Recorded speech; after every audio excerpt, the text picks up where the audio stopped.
Meus amigos, estamos de volta com o estudo da obra André Luiz, Psicografia de Chico Xavier, com o prefácio de Emmanuel de 3 de outubro de 1943 e lançado pela Federação Espírita Brasileira em 1944. Este é o segundo episódio, estreamos a semana passada e aqui estamos de volta hoje para continuar. Na semana passada, nós nos fixamos na introdução trazida pelo Espírito Emmanuel. E hoje nós vamos comentar sobre a mensagem trazida por André Luiz, intitulada Mensagem de André Luiz. Na semana passada, a introdução de Emmanuel leva o título de Novo Amigo, e possivelmente adentraremos hoje o capítulo 1 da obra Nosso Lar. Vou passar a palavra para o amigo Américo Sucena, que divide comigo esses episódios, esses estudos da obra Nosso Lar, para que Américo possa comentar a mensagem de André Luiz, que é bem rápida, bem compacta, fazendo também referências à introdução de Emmanuel, que já fizemos na semana passada. Mas o nosso Américo vai destacar algumas frases trazidas por Emmanuel naquela introdução. Américo. Muito bem, saudações aos telespectadores do canal do Orson. Na semana passada fizemos, então, uma ilustração de uma das frases, mas depois, com mais calma, no texto, a gente vai encontrar outras frases muito interessantes, né? Então, vamos voltar um pouquinho à introdução de Emmanuel e vamos compartilhar com vocês duas frases que foram ilustradas, né? Pode ser que a ilustração não seja exatamente adequada ou a gente melhore isso futuramente. Mas só para ter uma ideia, porque a frase é uma síntese muito importante. Cada frase é uma síntese importante. Ou melhor, algumas frases são sínteses importantes. Então, vamos à primeira. A maior surpresa da morte carnal é de nos colocar face a face com a própria consciência, diz Emmanuel nessa introdução. Uma outra frase do próprio Emmanuel diz que o intercâmbio com o invisível é um movimento sagrado em função restauradora do cristianismo puro. Então, essas duas frases ressaltam a importância dessa abertura em que o Emmanuel prepara os leitores, porque nós estamos falando do livro Nosso Lar, ele prepara os leitores para apresentar um outro colaborador daqueles que estão do outro lado da vida, contando um pouco da própria história. Era a primeira vez que isso acontecia com relação a um personagem que não era exatamente o próprio Emmanuel, que já tinha escrito alguns romances contando a própria experiência dele. Aqui era o André Luiz, e o André Luiz se escusou de apresentar o seu nome verdadeiro, exatamente porque, para os espíritos de determinada categoria e determinado aprendizado, eles não ficam disputando quem conhece mais, quem conhece menos, porque todo mundo sabe que na escala espírita, que é infinita, tem sempre espíritos acima e tem sempre espíritos abaixo do degrau em que se está. E eles, sabendo disso, não ficam disputando quem sabe mais, quem sabe menos, né? E todos nós sabemos ainda muito pouco aqui na Terra.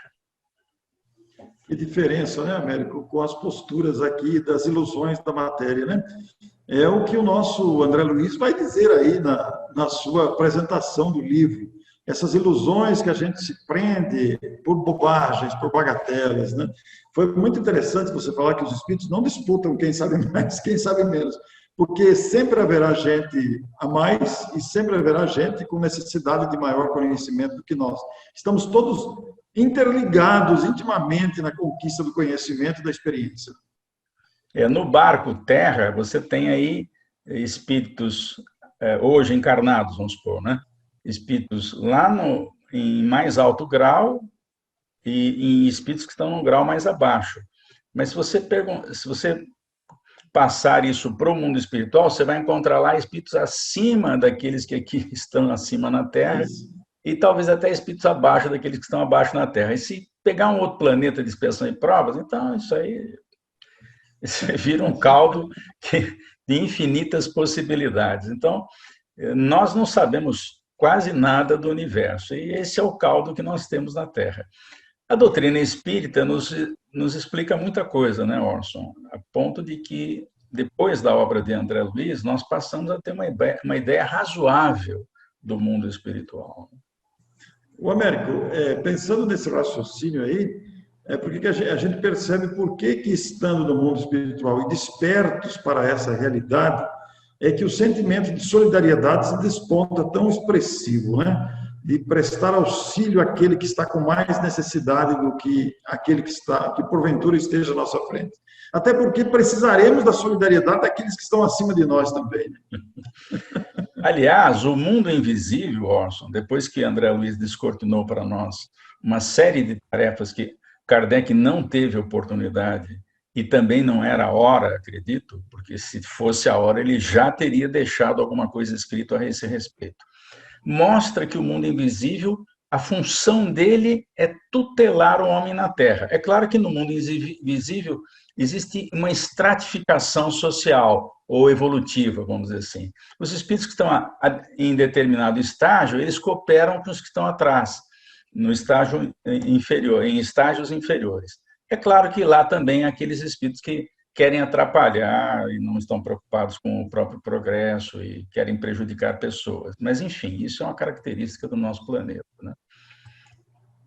Muito bem. Então, Américo, você quer se referir, então, à apresentação do próprio André Luiz, o autor da obra, após a introdução dada por Emmanuel? André Luiz vai trazer alguns comentários interessantes que não podem ficar desapercebidos aqui nesse estudo do episódio número 2 aqui, que nós estamos falando da mensagem de André Luiz, e vamos adentrar no capítulo 1. Mas antes do capítulo 1, você tem observações importantes aí, né? Então, ele tem uma frase que é difícil ilustrar, não conseguimos ilustrar, e que está dividida em 6 partes. Ele diz assim, o André, na introdução dele: uma existência é um ato. O que é um ato no teatro, por exemplo? É uma parte de uma peça que é maior, né? Pode ser uma peça em 2 atos, em 3 atos, enfim. Só que, no caso da reencarnação, é um único ato de milhares ou dezenas de milhares. Nós não temos informação a respeito disso, porque cada espírito faz a sua trajetória evolutiva diferentemente de outros, né? Então, um único ato de milhares de atos, né, que é a nossa construção, o nosso aperfeiçoamento é medido em atos, né? A existência, uma existência é apenas um ato, né? Então tem muito mais coisa vindo por aí. Também diz que o corpo é uma veste, né? Ela começa novinha, cheirando novo, e vai gastando, até ficar rota, rasgada, né? Trôpega, né? Cheia de dores. Então, isso é um sinal que a gente já está chegando no término do uso daquela veste, daquela encarnação, né? Então, meu maior sonho, eu já estou pensando no corpício da próxima encarnação, novinho, 0 quilômetros, que nem cheiro de carro zero. Ainda diz o André, na sua metáfora, que o século equivale a um dia. O século passa muito rápido na visão dos espíritos mais elevados, né? Porque realmente a vida é muito rápida. Quem já está com uma certa idade percebe isso com mais facilidade do que aqueles que estão começando, né? As crianças, os jovens. Os jovens acham que tem vida abundante aí, que não vai terminar nunca. Eles nem pensam num negócio chamado morte, salvo exceções, é claro, né? E vai dizer também que o serviço que a gente faz na Terra é uma experiência. Aliás, o Livro dos Espíritos nos alerta que nós vamos ter que ter experiências em todas as instâncias do universo. Não quer dizer que a gente tem que fazer tudo que existe, não, é experiências em todas as instâncias, ou seja, eu vou estar encarnado no planeta primitivo, depois vou viver num planeta de expiação e provas, depois vou viver num planeta de regeneração, sempre existem transições entre um estágio e outro, depois vamos viver em planetas felizes até chegarmos aos planetas puros, onde não há necessidade, por exemplo, de um mundo físico, né? E também o André nos diz, na sua síntese, que um triunfo, quando você triunfa em alguma coisa, aquilo é uma aquisição apenas, né? Que há outras aquisições que nós precisamos fazer.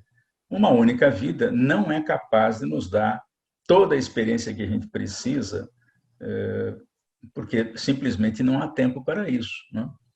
E, finalmente, ele conclui que a morte é um sopro renovador. A morte é um choque biológico que obriga necessariamente a modificações na maneira de pensar. Ou a pessoa não consegue mudar também. Mas, enfim, a oportunidade do choque biológico, tanto do nascimento quanto da morte, é uma séria oportunidade de mudança. Há, inclusive, Orson, referências na obra de André Luiz, e nós vamos passar por isso, que quando a gente chega no fim daquela existência, aquela existência que está terminando passa no nosso cérebro rapidamente, em alguns segundos, a vida toda.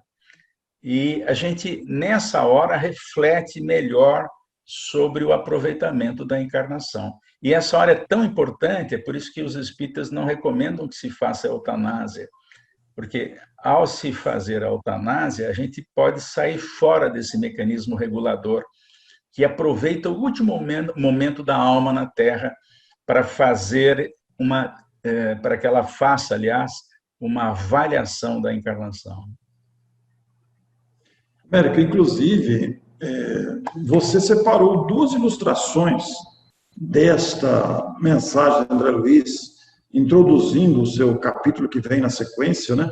E essas duas frases são de máxima importância nessa apresentação do André Luiz. Você está com elas aí para compartilhar com a gente, né? Vou compartilhar. Vou só falar antes, Orson, que o André escreveu essa introdução não enquanto ele estava antes de ser atendido nas regiões difíceis aqui em torno da Terra. Depois de já estar ambientado na colônia de Nosso Lar, é que ele foi escrever. E aí ele refletiu. Nessa reflexão, ele chama a atenção para uma coisa muito importante, que até então, ele, como homem aqui na Terra, nunca se deu trabalho. Religião para ele, prece para ele, era uma coisa distante, não havia nenhum valor para ele, aquilo não tinha valor, né? E quando ele passa, então, pelas suas dificuldades, na sua transição nas regiões inferiores da vida espiritual, aí é que ele desperta a coisa que era mais importante para ele ali naquela hora, era entender os valores humanos, porque ele sabia que não estava na Terra, mas também não tinha a menor ideia de onde estava, né? É por isso que a obra de André Luiz nos prepara para ir para o outro lado, né? Então, para quem nos ouve ou nos assiste, é importante que a obra seja lida ou estudada, de preferência, né? Porque é como se você fosse para uma terra, né? Para um lugar na Terra, na própria Terra, sem nunca ter lido nada a respeito daquele país para qual você vai. A obra de André Luiz, ela descortina isso. Então, quem é a pessoa que vai para uma excursão num país que nunca foi, procurando saber minimamente qual é a moeda, qual é a língua, se tem algum intérprete para esperar no aeroporto ou no cais do porto? Enfim, ninguém é maluco de ir para um lugar sem se preparar para isso, né? Saber se está frio, se está calor, qual é a temperatura média do país, que mês que é mais quente, que mês que é mais frio. Então, todos nós vamos partir para o mundo espiritual. Olha a importância da obra de André Luiz. Ela não conta tudo, né, Orson? Mas ela conta o mínimo necessário para a gente não se perder, não ficar que nem o André, andando de um lado para o outro, sem saber o que estava acontecendo. Nós até podemos passar pelo que ele passou, mas a gente vai ficar esperto. Aliás, ele vai detalhar essas condições no capítulo 1, que veremos a seguir. Isso, exatamente. Nesta obra, né, Américo, uma curiosidade aqui numérica, né, que em 2003, quando ela completou 60 anos de publicação, já haviam sido vendidos 2 milhões de exemplares. E depois, em 2017, 14 anos depois, praticamente mais 1 milhão de exemplares de uma obra traduzida para aproximadamente 15 idiomas. Então, é uma obra de referência, é uma obra importante que se constitui de uma coleção de livros, né? E nós vamos estudá-la por aqui, virtualmente, toda semana. Mas vamos ver então, Américo, as 2 frases que estão na mensagem de André Luiz, antes do primeiro capítulo. A primeira frase que gostaríamos de lembrar é essa: é preciso muito esforço do homem para ingressar na academia do Evangelho do Cristo. Isso está na introdução, é uma das frases da introdução do André Luiz, e essa foi a imagem que nós imaginamos para poder metaforizar esse mecanismo, né? Nós estamos vendo aí o planeta Terra em várias versões, fazendo a sua trajetória, né? E cada uma delas representa um momento, né?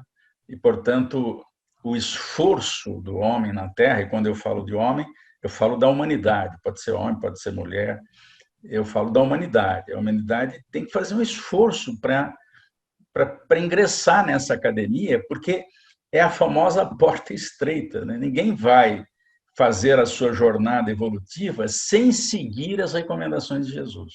Senão a gente fica batendo cabeça por aí, né? A segunda frase diz que a existência humana apresenta, na grande maioria, vasos frágeis que não podem conter ainda toda a verdade. Aqui tem uma sutileza na frase, que, na realidade, os vasos frágeis somos nós, ou a nossa cultura é frágil para receber coisas que a gente não está preparado para absorver.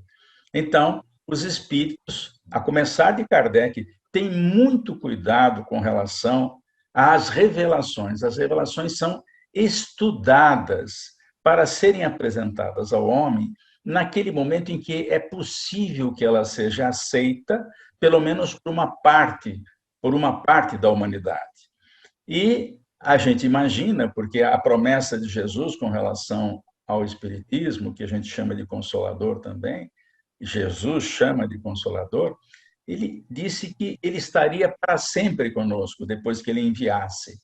Exatamente porque detalhes maiores da vida espiritual vão nos ser passados na medida em que o tempo ocorre e na medida em que nós nos amadurecemos para novos aprendizados. Então, essas foram 2 das frases que nós ressaltamos da introdução do André Luiz, né? Muito bem.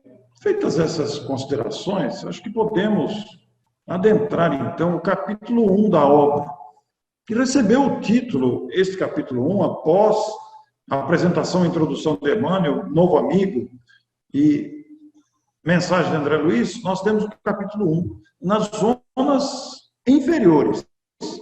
E ele vai fazer comentários que talvez assustem o leitor, mas como foi dito em ocasiões anteriores, né, muitas vezes a revelação ela só é compreendida mais tarde. E André Luiz vai revelar que ele havia perdido a noção que ele tinha, ele guardava a noção de que havia perdido a ideia do tempo. Não saberia explicar o que acontecia com ele, porque ele estava numa paisagem escura, uma paisagem úmida, uma paisagem onde ele sentia fome, sentia sede, sentia necessidade de banho, a barba cresceu, sentia a roupa rasgada, e ele perdera a noção de rumo, era um caminhar meio desesperado, sem saber para onde ir. Como você disse anteriormente, né, Américo? Não sabia onde estava. Ele tinha noção que vivera na Terra, tinha noção que perdera o corpo. Estava numa região agora para ele completamente desconhecida. E conseguia dormir de vez em quando, mas era interrompido por gritos bruscamente, né, ele tinha que fugir de criaturas para ele estranhas, de criaturas que ele não compreendia muito bem, criaturas, inclusive, que o acusavam. Mas o mais interessante, né, Américo, são as sensações físicas semelhantes da Terra: fome, frio, sede, sono e sensação de mal-estar, barba crescendo, ferimentos e também aquela sensação do lugar frio, úmido. Ouvia gritos, ouvia lamentos, não conseguia entender. E a noção de rumo, a sensação de lugar, ele se perguntava: onde está a minha casa, a minha esposa, os filhos, onde estão? Ele lembrava-se dos momentos de despedida, quando vira a esposa e os filhos à sua volta, temendo pela separação, mas perdera a noção de rumo. É a descrição mais importante que prevalece no capítulo, essa sensação de desnorteamento, né? E ele não guardava, assim, a sensação de alguém que cometera grandes erros. Na consciência dele, ele estava bem consigo mesmo, não conseguia entender muito bem o que se passava. Mas ele entendia que as suas conquistas materiais, ele tivera uma vida confortável, uma vida de bom conforto, uma situação financeira estável, uma casa agradável, mas essencialmente ele começava a constatar que fora uma criatura egoísta e indiferente às razões da própria vida, inclusive indiferente até à fé. Frequentava lá alguma cerimônia religiosa, de vez em quando folheava a Bíblia, mas ele não tinha construído dentro de si uma solidez para a situação nova que enfrentava.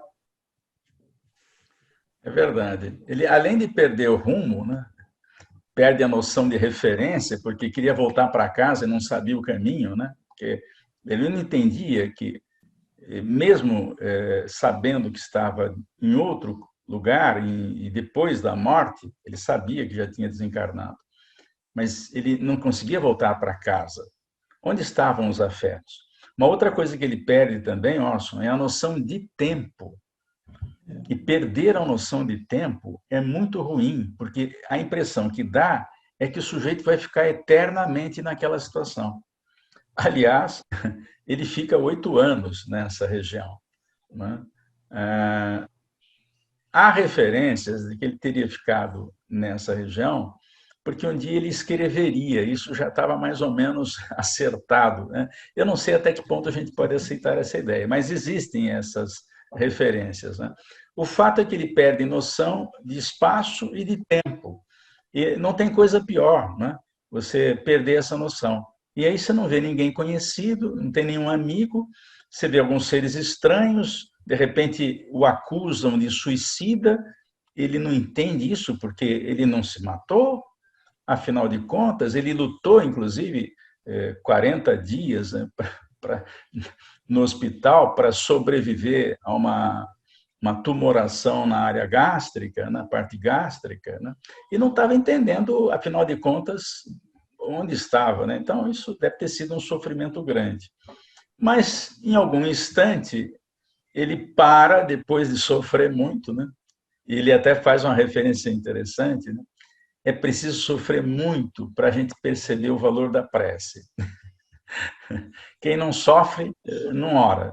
Quem só ora quando sofre, né? E aí, sim. Até porque, Américo? Até porque a sua consciência agora o acusava, né, da sua indiferença com os valores do tempo, com os valores reais da vida, da fraternidade, o tempo perdido, né? E, as noções terrenas caíram por terra, né? Aquelas referências em que ele se apoiava. Percebeu que haveria algo mais além dos anseios terrenos, das ambições humanas, né?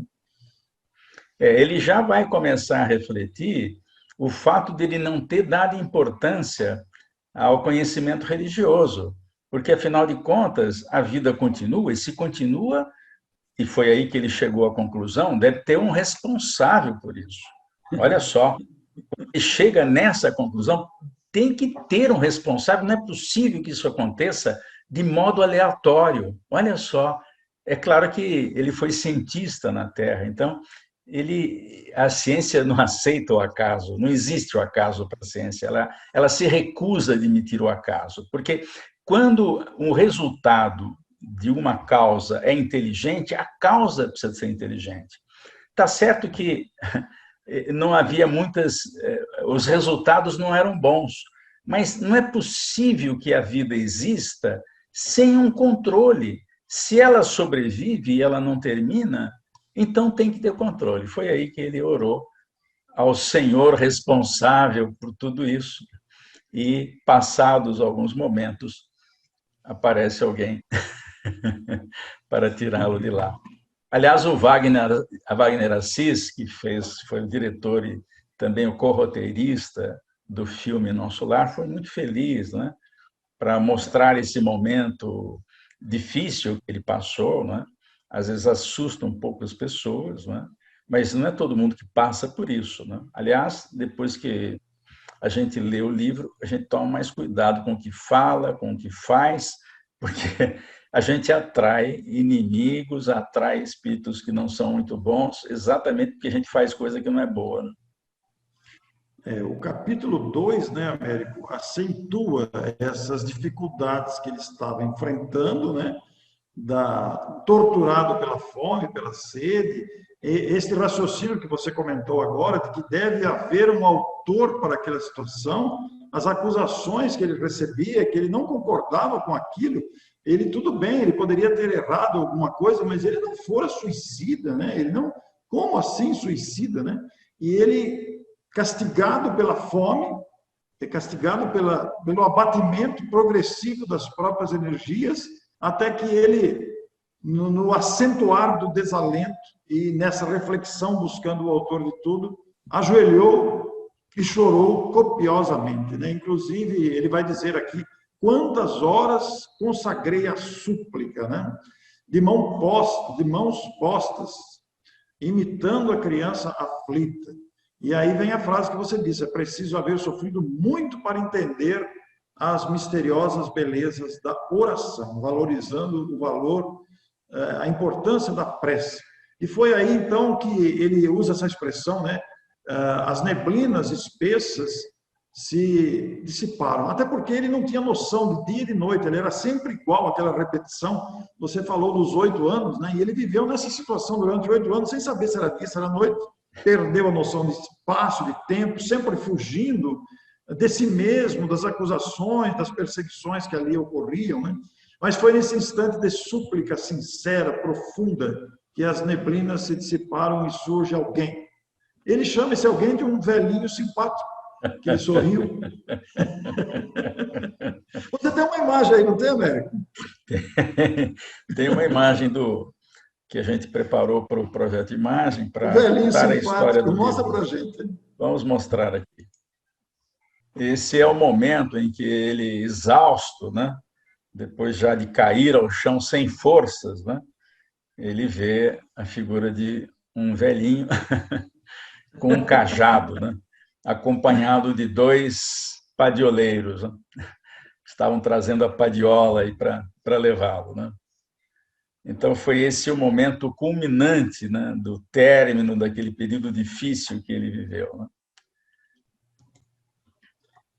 E aí ele pergunta, né, olhando aquele velhinho simpático, na expressão que ele usou, que ele sorriu. E esse homem que ali apareceu, esse espírito, esse chamado velhinho simpático, falou, coragem, meu filho, o Senhor não te desampara. E a reação dele foi perguntar, quem sois, generoso emissário de Deus? Mas o visitante, tranquilo, sereno, sorriu, bondoso, respondeu, chama-me Clarencio, sou apenas teu irmão. Bonito ler isso, né, Américo? Solidariedade plena, né? Sensação de compreensão do sofrimento alheio. Então, o mundo espiritual, a partir de determinado nível, todos os tarefeiros, mesmo aqueles que operam junto à crosta, né, todos eles que já se renovaram pelo ideal do Cristo, né, eles trabalham em alguma coisa para ajudar companheiros encarnados, companheiros que desencarnam por Covid, por câncer, enfim, a vida continua sempre, né? E esses espíritos recolhem aqueles que chegam. Naturalmente, tem gente que não tem o mérito do recolhimento. Foi o caso do André, naquele primeiro instante dele na vida espiritual. Mas a grande maioria que não comete crimes, não tem grandes viciações, não cria grandes tormentos, vai ser recebido de maneira natural, né? Todos nós vamos aguardar lá do outro lado os nossos queridos. Existe um momento que o Livro dos Espíritos chama, Orson, que é bom ressaltar aqui, antes de terminarmos o programa, que é o momento da perturbação após a morte. Essa perturbação praticamente é generalizada, só espíritos muito elevados que não passam pela perturbação. E essa perturbação tem a ver com o nosso apego à matéria. Quanto mais apegado à matéria, maior perturbação. Então, tem gente que é apegado aos seus bens materiais, vai ter dificuldade de sair fora do corpo, né? Tem pessoas apegadas ao próprio corpo, né? Como se ele fosse possível de se erguer depois de uma doença severa, né? E tem pessoas que ficam ligadas à família, isso aí não tem saída, né? Pessoas muito ligadas à família. Por isso que o conhecimento espírita, na realidade, nos prepara um pouco mais, né, para essa partida, porque todo mundo vai partir, né? Então, se a gente tem certeza de que a vida continua, diminui o apego, a gente não precisa ficar tão apegado. Até porque a gente nasce sem nada e volta sem nada para lá, né? Leva só a roupa do corpo. Foi por isso que a roupa do André rasgou. Aí tem umas considerações interessantes que é a respeito do perispírito. A gente vai poder falar isso em outros capítulos, né? Como é que é esse negócio da roupa? Como é que é esse negócio do perispírito? É engraçado isso aí. E agora, depois de se apresentar, sou o Clarencio Penas, teu irmão. O próprio Clarencio solicita a colaboração dos dois amigos que eu acompanhava, com uma maca improvisada, digamos, né? E um lençol improvisado com uma maca, e o transportaram generosamente. E quando estavam cuidando dele para colocá-lo naquele lençol alvo que ali fora trazido, para encerrar o capítulo aqui, Clarencio afirmou, né? Vamos sem demora. Preciso atingir nosso lar com a presteza possível. O capítulo 2 termina com essa afirmação. Na próxima semana, continuaremos aqui com o capítulo 3, a oração coletiva. Após, nós vamos ver como é que foi a chegada em nosso lar, né? O espírito de surpresa de André Luiz, chegando à morada conhecida e tão famosa que virou filme, como o Américo citou aqui, Nosso Lar. Américo? Muito bem, estaremos prontos para isso, para continuar o livro. Nossas saudações aos telespectadores do canal do Orson e até a próxima. Muito obrigado, até a próxima semana. Esperamos que estejam gostando. Até a próxima.